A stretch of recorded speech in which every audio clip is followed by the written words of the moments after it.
দেশে আজ বৃহস্পতিবার থেকে তরলকৃত প্রাকৃতিক গ্যাস এলপিজি সিলিন্ডার বিক্রি বন্ধের ঘোষণা দিয়েছে এলপি গ্যাস ব্যবসায়ী সমবায় সমিতি লিমিটেড। গতকাল বুধবার এক নোটিশে এ ঘোষণা দেয় সংগঠনটি।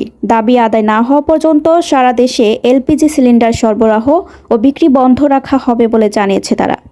নোটিশে বলা হয়, আগামী ৮ জানুয়ারি থেকে আমাদের ন্যায্য দাবি আদায় না হওয়া পর্যন্ত বাংলাদেশে সব এলপি গ্যাস বিপণন ও সরবরাহ কার্যক্রম বন্ধ থাকবে। এছাড়া সব কোম্পানি প্ল্যান্ট থেকে গ্যাস উত্তোলন কার্যক্রম স্থগিত থাকবে।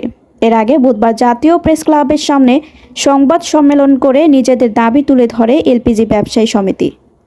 ২৪ ঘন্টার মধ্যে দাবি মানা না হলে এলপিজি সিলিন্ডার বিক্রি বন্ধের হুমকিও দেয় তারা।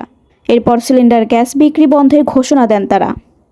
সকালে সমিতির পক্ষ থেকে সংবাদ সম্মেলনে বলা হয়, Bangladesh energy regulatory commission BERC থেকে নতুন করে এলপিজি সিলিন্ডারের মূল্য সমন্বয় করতে হবে। প্রশাসন দিয়ে পরিবেশকদের হয়রানি ও জরিমানা বন্ধ করতে হবে। আগামী ২৪ ঘন্টার মধ্যে এসব দাবি পূরণ না হলে অনির্দিষ্টকালের জন্য সারা দেশে এলপিজি সিলিন্ডার সরবরাহ ও বিক্রি বন্ধ থাকবে।